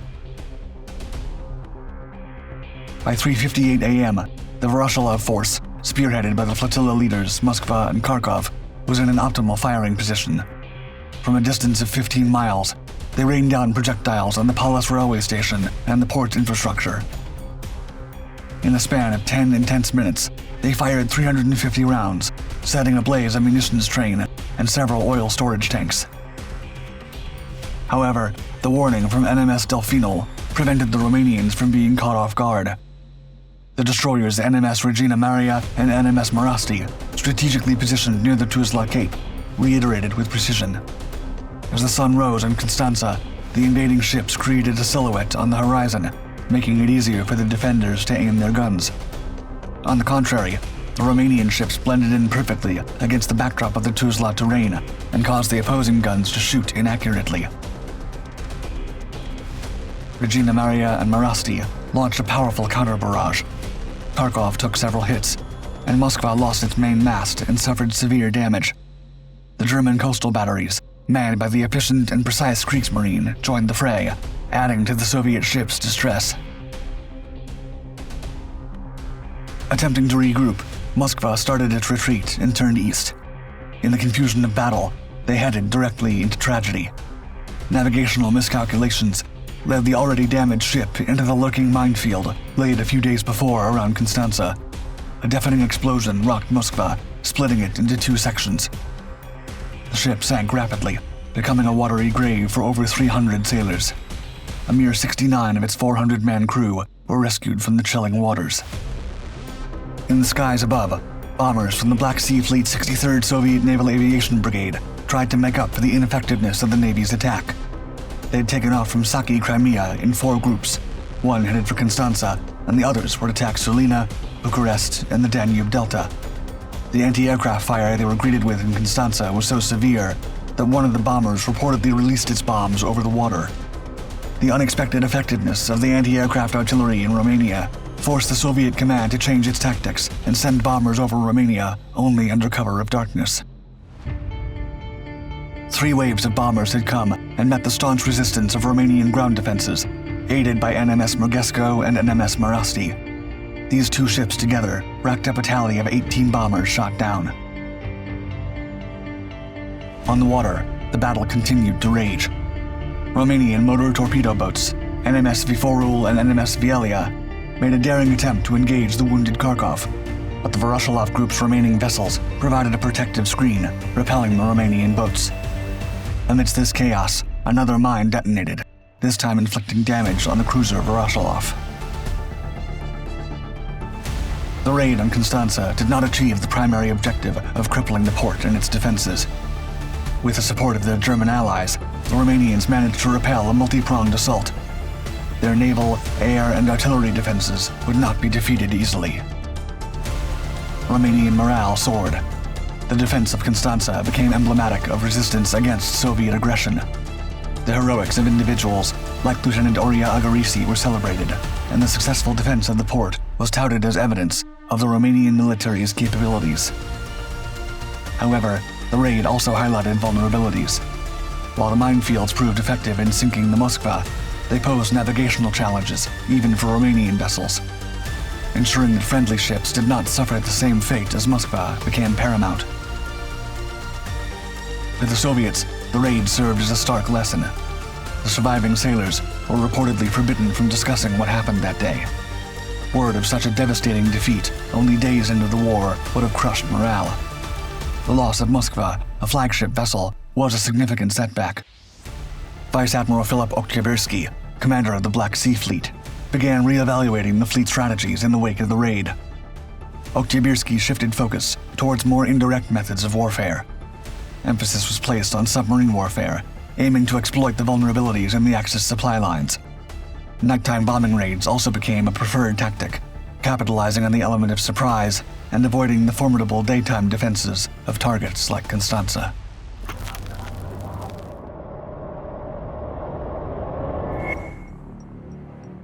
Admiral Scheer, one of the 3 pocket battleships developed by Germany before Adolf Hitler's rise to power, made its engines roar and ventured forward at full speed to attack the Allied convoy of 38 merchant ships.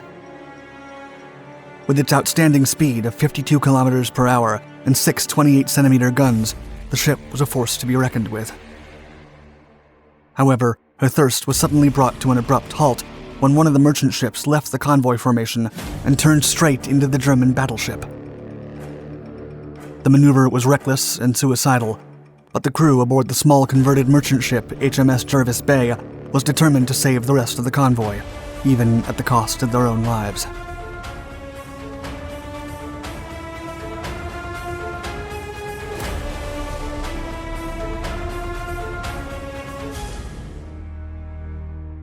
After the Treaty of Versailles was signed in 1919, Germany was forbidden from having a proper army.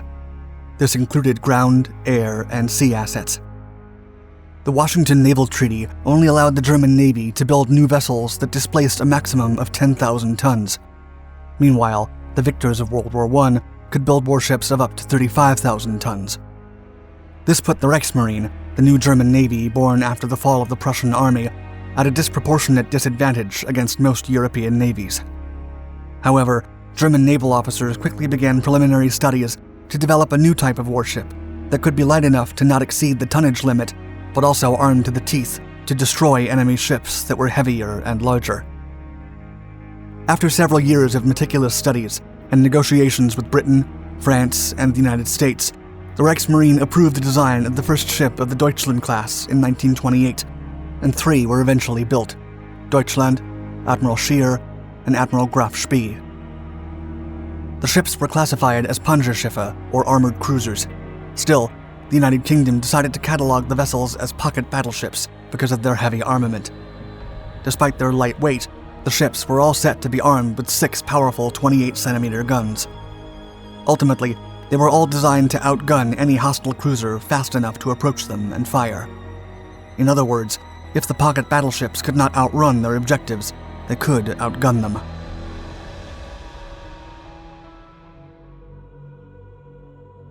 Admiral Scheer was named in honor of Prussian Admiral Reinhard Scheer, who commanded the Kaiser's High Seas Fleet during the Battle of Jutland in World War I.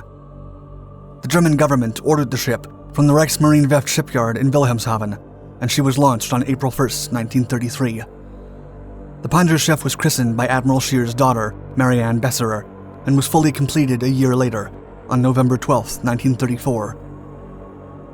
Admiral Scheer was over 186 meters long and had a beam of almost 22 meters, with a maximum draft of 7.25 meters.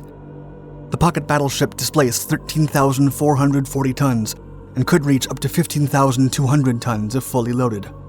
Also, she had a crew of 30 officers and almost 1,050 sailors. The ship's main armament comprised 6 28-centimeter guns mounted in 2 triple gun turrets located forward and aft. The secondary armament consisted of 8 15-centimeter guns mounted in single turrets. Admiral Scheer's anti-aircraft battery originally included 6 8.8-centimeter guns, replaced in World War II by 6 10.5-centimeter C-33 guns, 28 2-centimeter Flak 30 guns, and 4 3.7-centimeter C-30 guns. To bolster the ship's commerce rating effectiveness, she would later be equipped with 2 Arado AR-196 seaplanes and 1 catapult to launch them. Admiral Scheer was also armed with a pair of 53-centimeter deck-mounted torpedo tubes located on the stern. The ship's armored belt ranged from 60 to 80 millimeters in thickness. The upper deck was 17 millimeters thick, while the main guns were protected by over 140 millimeters of armor. In addition, the ship was powered by 8-man 9-cylinder engines that delivered a maximum speed of over 52 kilometers per hour and a range of almost 16,000 kilometers. After Admiral Scheer completed sea trials in 1935, she was sent to Spain to evaluate German civilians and participate in the country's ongoing civil war.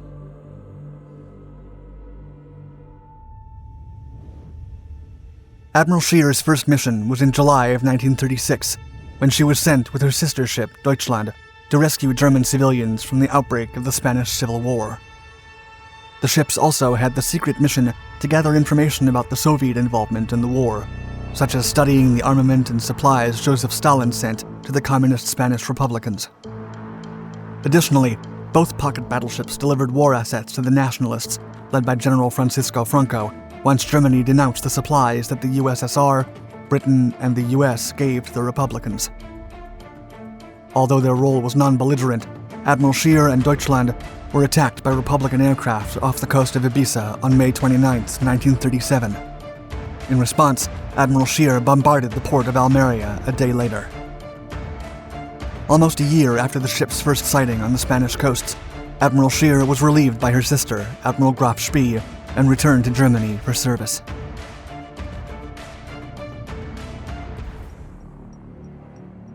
Following the invasion of Poland on September 1, 1939, Admiral Scheer remained outside the port of Wilhelmshaven, awaiting orders alongside the heavy cruiser Admiral Hipper.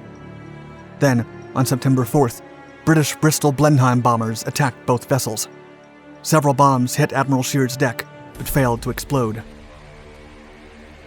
Meanwhile, the ship's anti-aircraft guns managed to shoot down an enemy aircraft, and the other 4 were destroyed by the alerted German defenses during the second assault.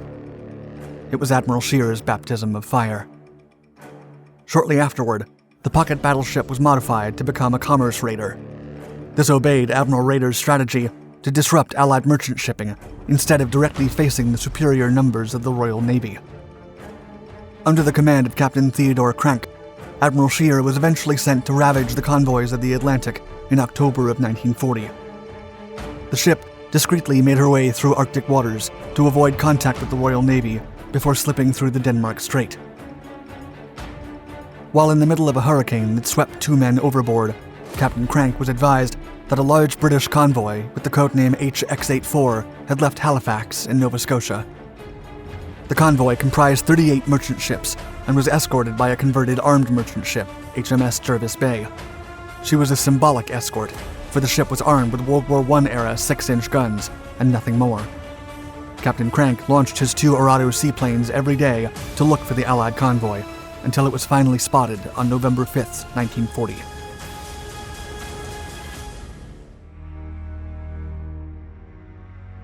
As the Allied convoy was spotted, Admiral Scheer's crew ran to their battle stations, ready to eliminate the 38 merchant vessels coming his way. It was then that HMS Jervis Bay and her captain, Edward Fagan, put up a stiff and heroic fight despite their bare-bones armament, but went down after only 22 minutes of combat. Still, Fagan achieved his purpose of giving more than enough time for the merchant ships to escape. Admiral Scheer's guns fired relentlessly, and the engines roared to catch up with the convoy. However, he only managed to destroy 5 of the more than 30 ships, sending over 53,000 tons of Allied resources to the ocean's depths. The Royal Navy then dispatched a task force of 6 warships to hunt down Admiral Scheer.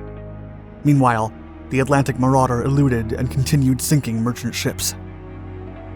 On December 18th, the German vessel attacked the ship Duquesa and took her crew before sinking her. After refueling with auxiliary ships, Admiral Scheer sank 2 more merchant ships, worth over 19,000 tons. The German crew spent Christmas at sea and kept avoiding direct contact with their British warships. Then, in April, the pocket battleship returned to Kiel after an Atlantic raid that spanned about 85,000 kilometers and resulted in the loss of 17 Allied merchant ships, worth over 114,000 tons. Admiral Scheer had proven herself as an effective commerce raider.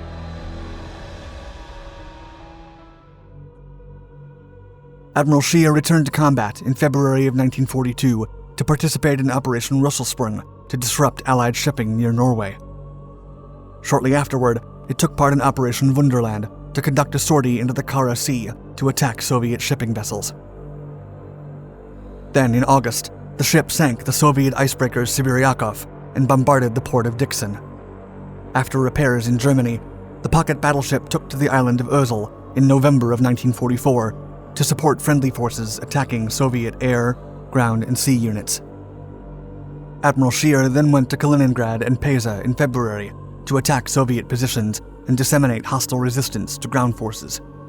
The continuous artillery barrages left the ship's guns badly worn out and in desperate need of repair, so the ship swiftly returned to Kiel for immediate assistance.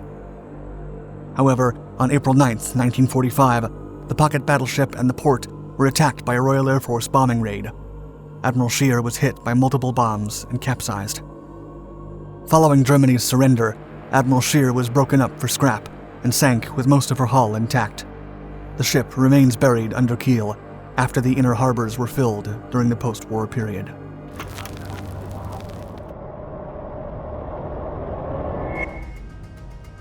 In the early hours of October 25, 1944, during the Allied effort to retake the Philippines, the Americans made a crucial mistake.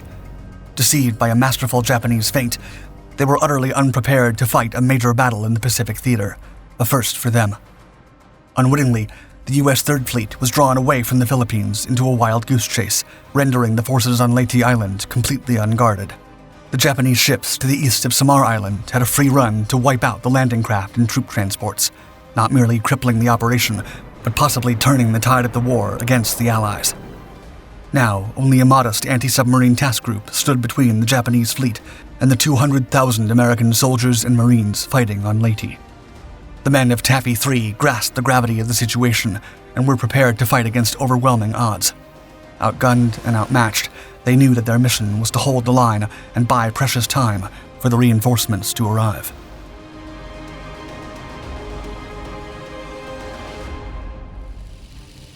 U.S. Navy Task Group Taffy 3 was primarily assigned to provide ground attack aircraft to support the infantry inland.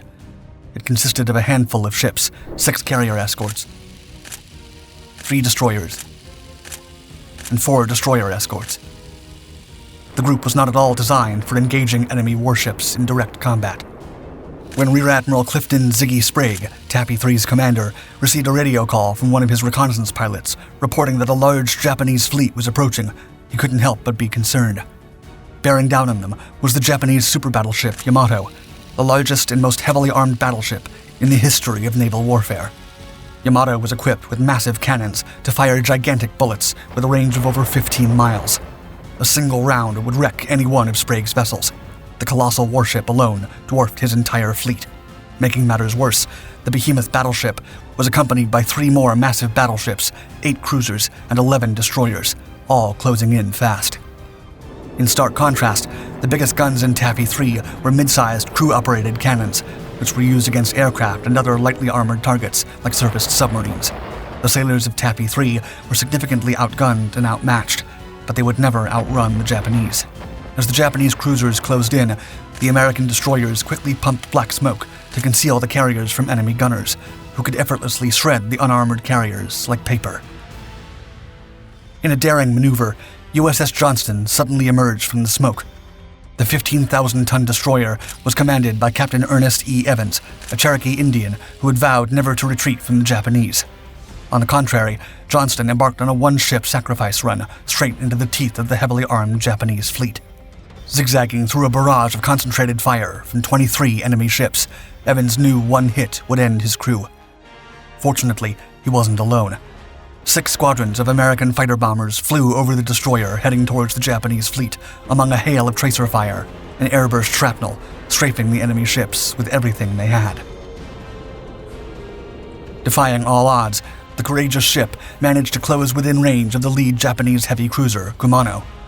Blasting all 5 of her guns at a hulking warship that outweighed her by a factor of 7, Johnston let rip 200 rounds of ammunition in just 5 minutes. Astonishingly, she destroyed gun mounts and launched a 10-torpedo salvo that ripped Kumano apart. Having expended all her torpedoes, Johnston turned about and headed back towards Taffy 3, still blasting hundreds of rounds at anything with a rising sun emblazoned on their hull. That is, until her luck ran out. At last, USS Johnston took a direct hit from Congo. The shot punched through her hull, destroying a boiler and cutting her speed in half. Additionally, a round from a heavy cruiser ignited a magazine of anti-aircraft ammunition, spewing shrapnel across several decks. Another round from another enemy ship then slammed directly into the ship's bridge, snapping the mast and destroying communications and radar capabilities. Captain Evans lost 2 fingers and suffered severe injuries from the shrapnel, but kept commanding the ship. Above the chaos, the Avengers and Hellcats continued their mission, diving at high speeds on the enemy and releasing their bomb loads. Remarkably, even the pilots whose bomb bays only contained propaganda leaflets found a way to contribute to the battle by making fake torpedo runs on the enemy cruisers. The gimmick threw the Japanese off their game and bought the American fleet more time to escape. Inspired by Johnston, the remaining destroyers, Heermann, Hull, and Samuel B. Roberts, threw themselves through the smokescreen into the arena. Among Tappy 3's ships, Roberts was especially tiny, slow, lightly armed, and nearly unarmored. Then, as the second puny attack wave reached torpedo range, they passed by the crippled Johnston, limping back towards the carriers. Captain Evans stood at attention on the deck, saluting the passing destroyers as they hurtled towards almost certain defeat. Gritting his teeth, Evans ordered his ship to turn around and rejoin the fray. As the rest of the American destroyers charged straight into the midst of the Japanese formation with blazing anti-aircraft and anti-submarine guns, the severely damaged Johnston provided cover fire from the rear with whatever ammunition was left in her 5-inch guns. Meanwhile, USS Hull launched her torpedoes at the battleship Congo with no luck, and then turned her attention to trading salvos with the Imperial cruiser Haguro. Heermann then struck 4 Japanese battleships with a barrage of 54-pound shells from her 5-inch guns, and then turned to the crown jewel of the Imperial Navy. Firing torpedoes at Yamato, Heermann forced the battleship to peel off, while the petite Roberts joined in, hammering the heavy cruiser Chokai with torpedoes and gunfire at point-blank range. However, Captain Evans soon noticed something distressing. A group of 5 Japanese destroyers was preparing to attack the American carriers, and his ship was the only one with any hope of stopping them. Without hesitation, Evans directed Johnston forward, diving straight into the formation. Outnumbered 5-1, and by better-equipped enemies, the captain pressed on, firing frantically. Against all odds, he managed to throw the entire Japanese column off course, distracting their aim and sending the enemy torpedoes wide of their target. In the midst of the intense gun battle, the destroyer escorts Dennis, Raymond, and John C. Butler joined their sister ship Roberts and fired with everything they had to keep the Japanese vessels away from the carriers. While Heermann traded fire with 2 heavy cruisers at point-blank range, Hull fought for her life against 3 warships, and Roberts fired at a rate that would see her expend 600 rounds in just an hour, although she succeeded in knocking out the heavy cruiser Chokai. Remarkably, the tiny American fleet was not merely surviving the battle, but actually winning. For the next hour, the fighting was fast and unrelenting, but the situation quickly spiraled downwards. Remarkably, Heermann and the destroyer escorts damaged the cruiser Chikuma, which fled but was promptly torpedoed into a coral reef by Avenger aircraft. Things slowly started to turn against the American fleet. For one, Heermann took a round to the bridge. Ablaze, she continued to fight, despite being boxed in by a trio of enemy destroyers. Hull was also swarmed by battleships and cruisers, and finally hit by Congo. 3 heavy 14-inch shells smashed her aft engine and guns, rendering her navigation system inoperable. However, Hull still went on. She aimed manually because her electronics were broken, and shot her last torpedoes at the cruiser Haguro. The salvo struck true and detonated the cruiser's lower decks, forcing her out of action. However, Hull was now in deep trouble. With most of her weapons either depleted of ammunition or broken beyond repair and unable to evade her attackers, Hull was struck 40 times during the 1-hour battle and smashed to bits. The captain orders his crew to abandon ship, but the gun crews refused, staying back to continue firing even as the ship sank beneath them. They were only silenced after an enemy round detonated their ammunition stores.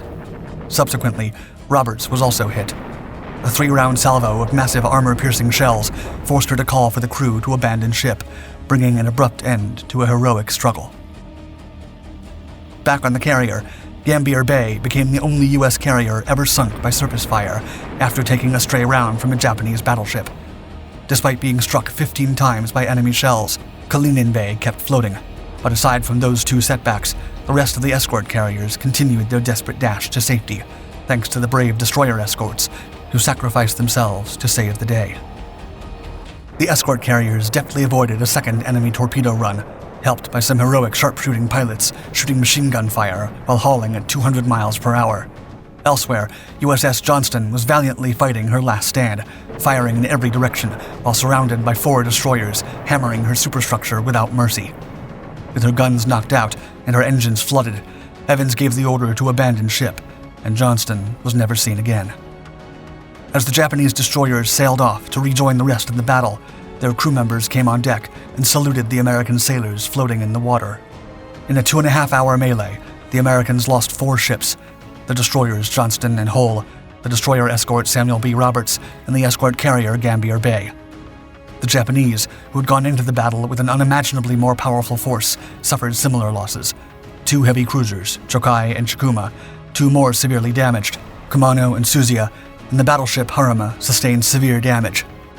Realizing that the losses he was taking were not worth the cost, and seeing that fresh reinforcements were rapidly approaching, Admiral Takeo Kurita called off the attack.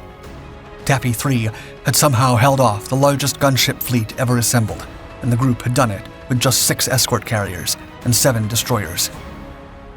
Ultimately, Tappy 3 lost 792 men, and another 768 were wounded.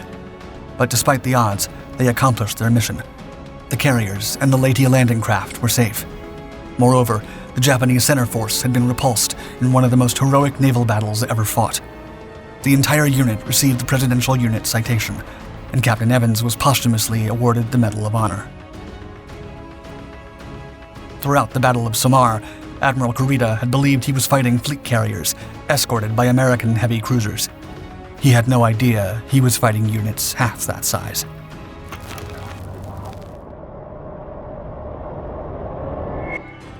Scharnhorst was Germany's first attempt at building warships that could rival the naval supremacy of British and French battlecruisers. Still, it was built under the restrictions of the Washington Naval Treaty that limited the size, weight, and armament of ships, and it was significantly underarmed for its magnitude. Equipped with an 11-inch gun and a dozen 5.9-inch guns, Scharnhorst was laid down in June 1935 and completed in October 1939.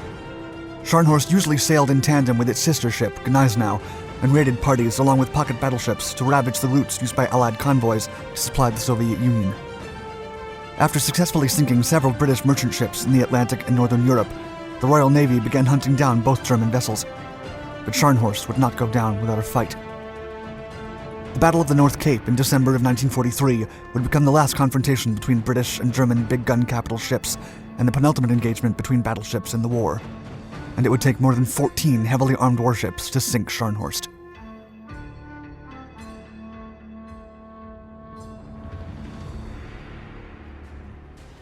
When World War I ended, the Treaty of Versailles drastically limited the post-war development of the German military, and their 100,000-man army was not enough to defend the country. The treaty greatly affected the German naval branch, the Kriegsmarine. The Allied powers forbade the Germans from owning or developing dreadnoughts, known as the largest ships of World War I. The military could only keep and upgrade pre-dreadnought class warships with a maximum weight of 10,000 tons, the equivalent of a British heavy cruiser.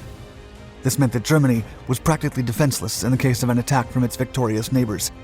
Still, German engineers and naval officials did all they could to make the new Kriegsmarine a formidable force and came up with an innovative solution: the so-called pocket battleships.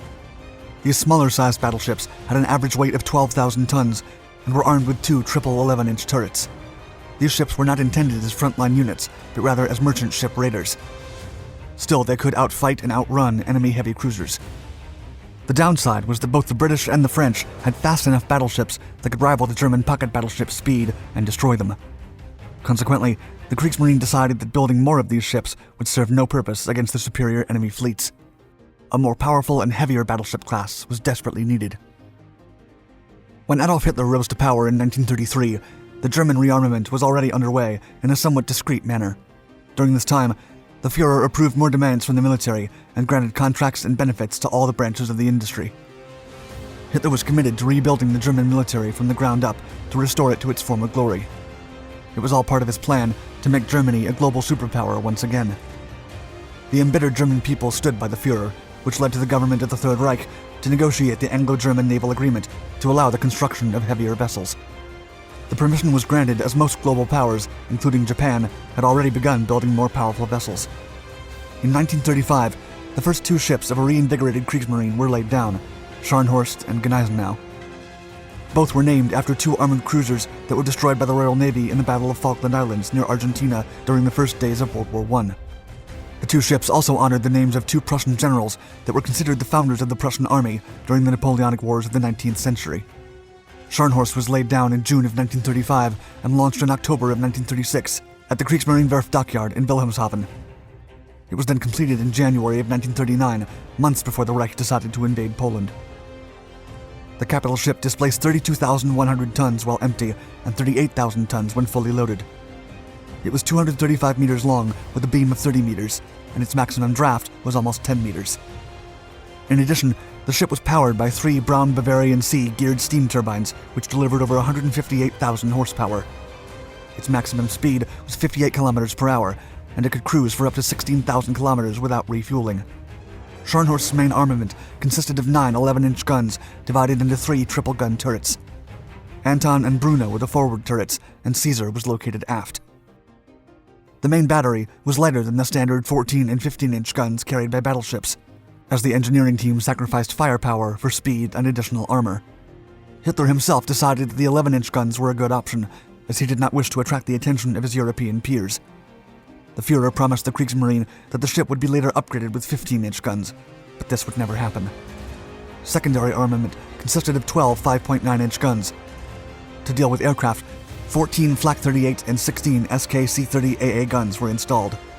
Scharnhorst had an armor belt that was 350 millimeters thick. The armored deck was initially 40 millimeters thick and increased up to 105 millimeters near the sides that connected to the bottom of the deck.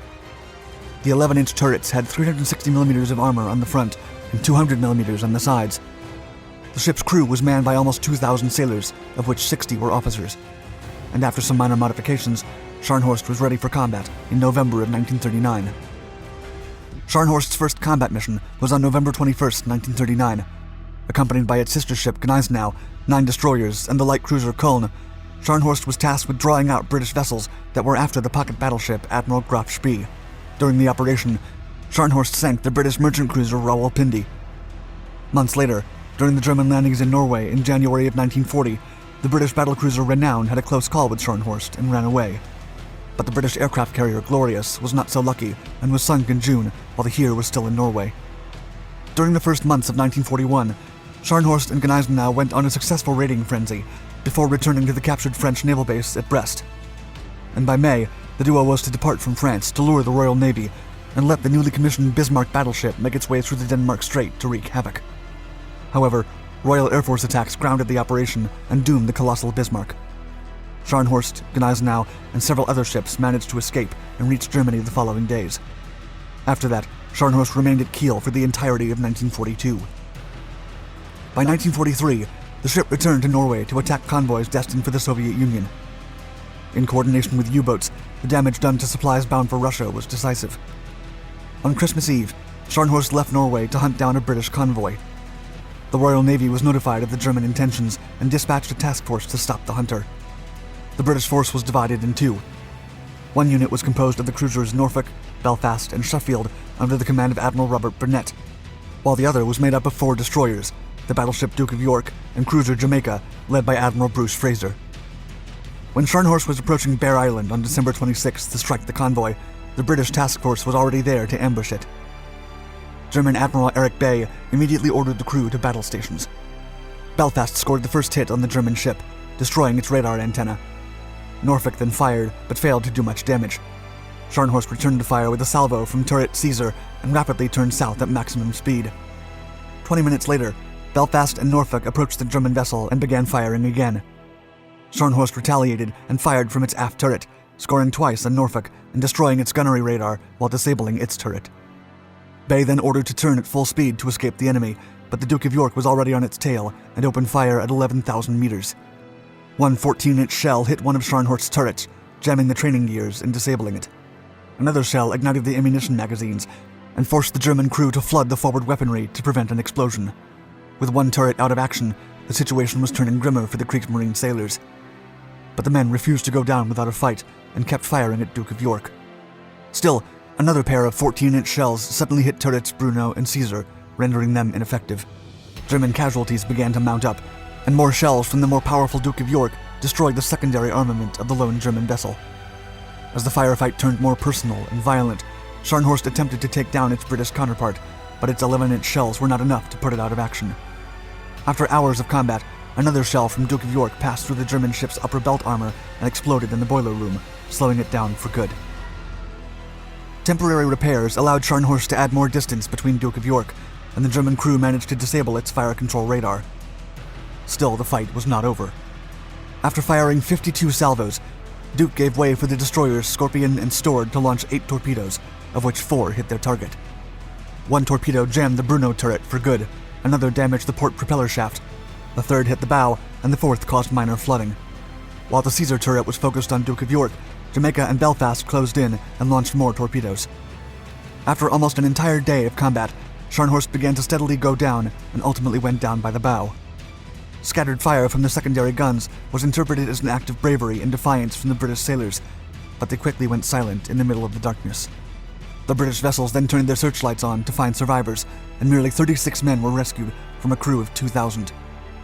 Distressing sounds were still coming from the water, but the British ships were ordered to pull out and regroup. The sinking of Scharnhorst would give the Royal Navy room to breathe and continue safely with their convoy routes to Russia, while several of their big ships could now be used for other missions. As for the Germans, their surface navy would never recover.